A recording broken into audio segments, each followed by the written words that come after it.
So here we are, we're talking to Laurance. He was over in Gambia. He was gone for how many months? 3 months. Now, there's a map of the world behind you, and you see Gambia. And you see it, and it's tiny. It's the tiniest country in Africa. Right. But I really recommend you to go to it, you know.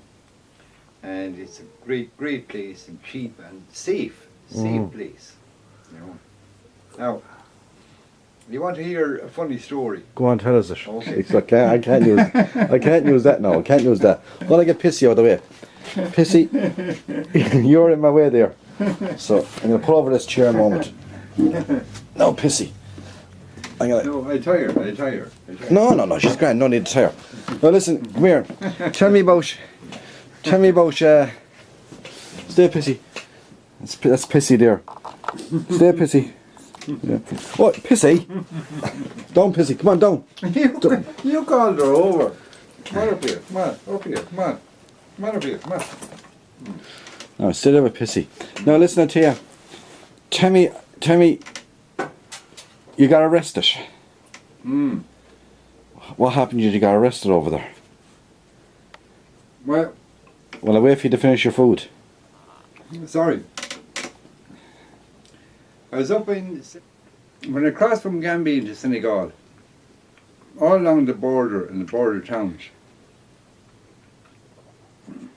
people would come up to you and they'd ask you if you want to change money. So there's no problem changing money from Gambian Dalasi into francs, you know, for Senegal. So there's no problem. And I went to the next town then after that, and didn't think there was a problem. I had a couple of €100 in Gambian money, but it ran out of Senegal money. I ran out of it. So, so I ran out of it, and we were in a bus, and the bus got a puncture, and we just, rather than waiting for it to be repaired and all that trouble, I flagged down a taxi, and the taxi brought me to the next town, about 2 miles, and the fare was less than €150. Right, €1.50, less than that. €1.50, yeah. Yeah, but when I got there, the Bureau de Change wouldn't change. They change euros and dollars, but they wouldn't change. It wouldn't have anything to do with Gambian money. No problem. We went to the bank. They wouldn't change it. We went to another Bureau de Change. They wouldn't change it. Then somebody said, "Oh, go down to the market," and the fella down there to change it. And all this time was all taking time, and the taxi fare was going up. Yeah. So we went round for, I'd say, about 2 hours looking at things, and the taxi fare went up to about €6. And I said to your man, I said, "I'll give you another 1,000 francs. That'd make it €8 I owed him, right? Yes. With the extra I was going to give him." So, so anyhow, then I got to the stage where we had tried nearly everywhere in the city. Nobody had changed the money. I could do nothing. So I said to him, he didn't want to take my Gambian money. Yes. So I said to him, "Look," I said, "there's more than enough here now, take this." He didn't want to take it. And then he tried to grab my bag, and there was a scuffle. But we're on a main street, and he tried to pull me down an alley, and I wouldn't go. And I was on the ground, and he was pulling at the bag and all that. So he didn't hit me or anything. There was nothing, but it was violent, you know. Yes. So all I wanted was get away from him, and I got into another taxi that stopped because I was lying on the road. So I got into another taxi, and I went to the police station. And when I got there, they said, "You're arrested." And they were totally unsympathetic because they said, "Look, you owe this man the money. How are you going to pay him?" And I said, "I can't." And they said, "Well, this is after a while." Then they said, "We're going to put you in jail for the night, But anyhow, we're going to put you in jail. And and I wasn't worried, like, what could I do? They can't hang me for that, you know, and I wasn't that worried at all.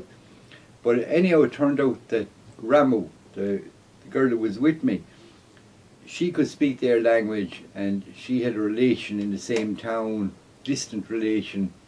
He stood bail for me, and we got out. But we're 7 or 8 hours in the police station. Now she was scared, I wasn't. So that's what happened, you know. And he stood bail. The next morning, I did Western Union back here. Schiffer sent me the money.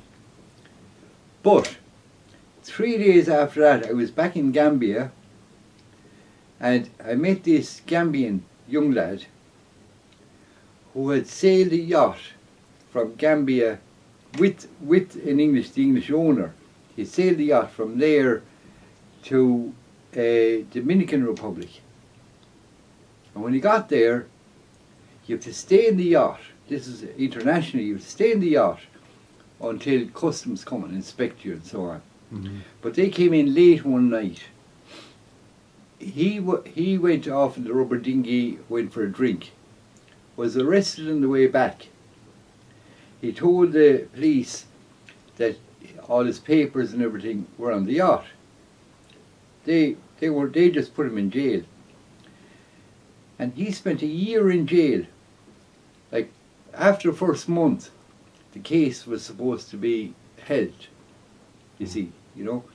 And then that was extended to another month and another month. And in total he spent a year in the jail. So the police either didn't want to believe him or wouldn't go to the bother of checking up with the yacht, because his passport number were in the yacht. Mm-hmm. And the owner probably thought that he had done a runner. So then it struck me, geez, I could have gone to jail over this fine, over this money, and I could be a year in jail, and they forget about you, you see, you know. Yeah. So that, but at the time I wasn't a bit worried, but I why, would be now, you know.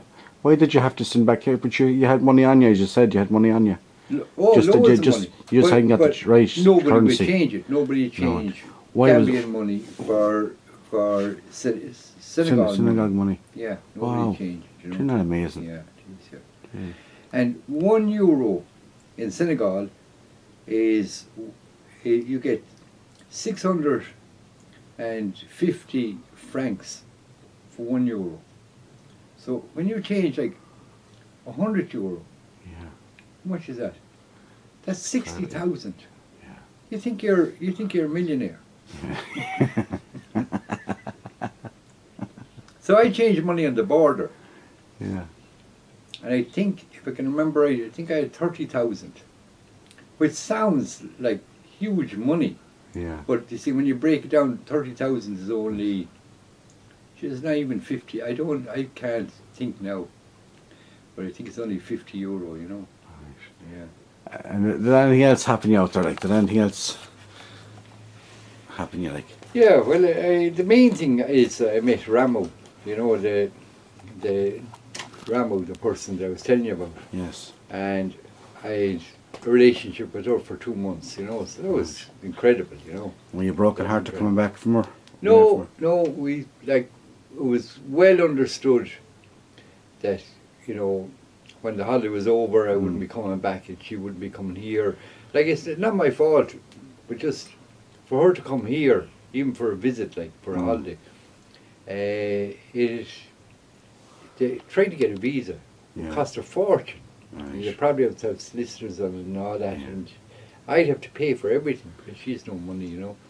So And it wouldn't work. And where did you meet? You met her? Sorry, go on. Yeah, but